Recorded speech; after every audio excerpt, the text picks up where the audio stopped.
कुछ दिन पहले मैं इवनिंग वॉक करते करते अपने पास वाले मॉल चला गया। तो मुझे याद आया कि मुझे कुछ सामान भी खरीदना है। तो मैंने सोचा क्यों ना बिग बाजार विजिट कर लिया जाए। तो मैं पहुंचा थर्ड फ्लोर पर और मैं जैसे ही बिग बाजार के अंदर घुसने वाला था मैं शॉक हो गया। वहां तो बिग बाजार था ही नहीं, वहां बड़े बड़े अक्षरों में लिखा हुआ था स्मार्ट बाजार। नमस्कार, मैं रवि और आज की इस वीडियो में हम बात करेंगे फ्यूचर रिटेल, अमेजॉन और रिलायंस रिटेल के बीच हो रहे रिटेल फाइट के बारे में।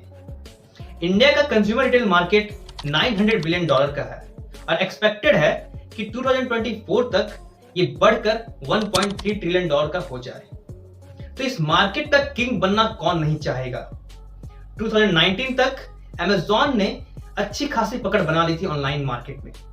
अब वो ऑफलाइन मार्केट में भी एक्सपैंड करना चाहते थे और इस चीज का सबसे आसान तरीका था फ्यूचर रिटेल को एक्वायर करना, क्योंकि फ्यूचर रिटेल सबसे बड़ा रिटेल नेटवर्क है इंडिया का और उसके पास सबसे अधिक सुपरमार्केट भी है।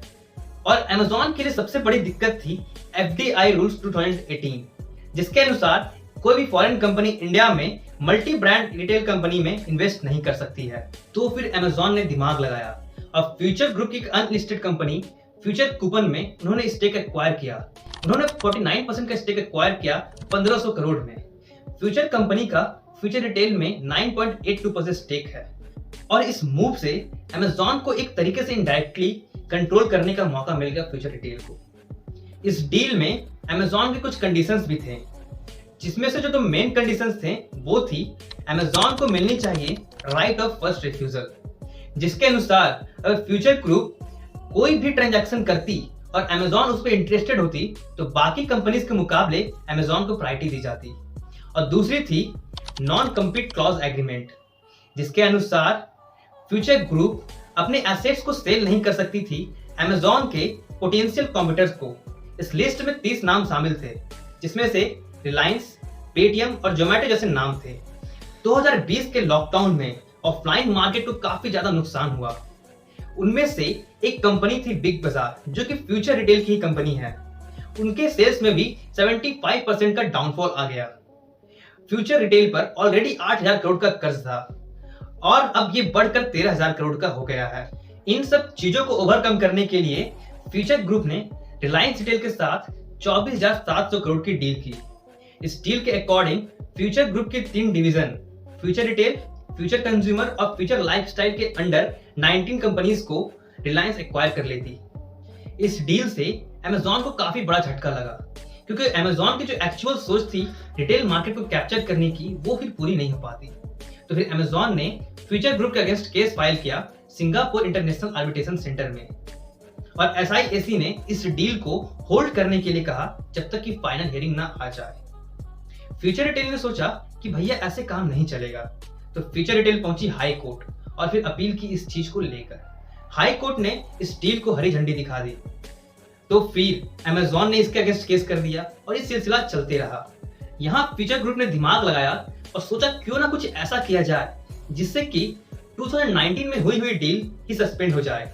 तो फिर फ्यूचर ग्रुप पहुंची CCI के पास और अपील किया कि अमेजॉन का उस डील से बस एक ही मकसद था कि रिलायंस ग्रुप कभी भी फ्यूचर रिटेल को एक्वायर ना कर पाए। CCI ने इन सारे चीजों को चेक किया, सारे एविडेंसेस को चेक किया और इस कहानी को दिया सबसे बड़ा ट्विस्ट।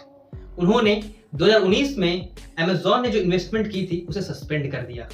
लीगल प्रोसीडिंग्स काफी बढ़ गई थी, तो हमारे मोटा भाई ने सोचा कि भैया ऐसे तो काम नहीं चलेगा। तो फिर रिलायंस इंडस्ट्रीज ने सहारा लिया बैकडोर स्ट्रैटेजी का। उन्होंने देखा कि फ्यूचर रिटेल काफी लॉस में है और उन पर डेट भी काफी ज्यादा है।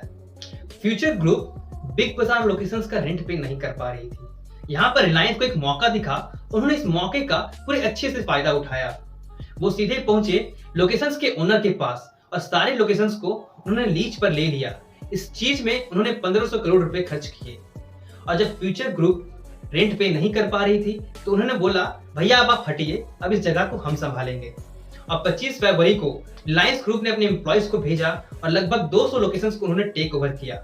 और धीरे धीरे हो सकता है कि आपको सारे बिग बाजार लोकेशंस पर स्मार्ट बाजार ही दिखे।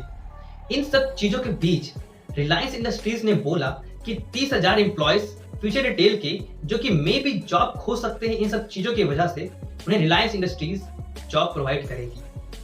और अब तो रिलायंस इंडस्ट्रीज ने फ्यूचर ग्रुप के साथ हो रहे एक्विजिशन डील को भी कैंसिल कर दिया है। मतलब कि अमेज़न और रिलायंस के बीच हो रहे रिटेल फाइट के बीच में बलि चढ़ गई फ्यूचर ग्रुप की। अब आप समझ सकते हैं कि इस लोकेशन टेक ओवर से रिलायंस को कितना ज्यादा फायदा होने वाला है। उन्हें एक बना बनाया कस्टमर बेस मिलेगा, लोगों को इस लोकेशन के बारे में पता होगी। भले उन्हें यहाँ बिग बाजार नहीं मिलेगा, पर उनकी जो जरूरत है वो तो पूरी हो जाएगी और मे बी उन्हें उनसे ज्यादा डिस्काउंट भी मिले। अब रिलायंस छोटे शहरों में पेनिट्रेट कर पाएगी और ये move may be Jio mart में फ्लरिश होने में एक बड़ा रोल प्ले कर सकती है। आप कमेंट सेक्शन में बताएं कि मुकेश अंबानी इंडिया के रिटेल किंग बन पाएंगे या नहीं। अगर वीडियो अच्छा लगा हो तो लाइक करें, शेयर करें और रवि तिलक को सब्सक्राइब करें। Thank you.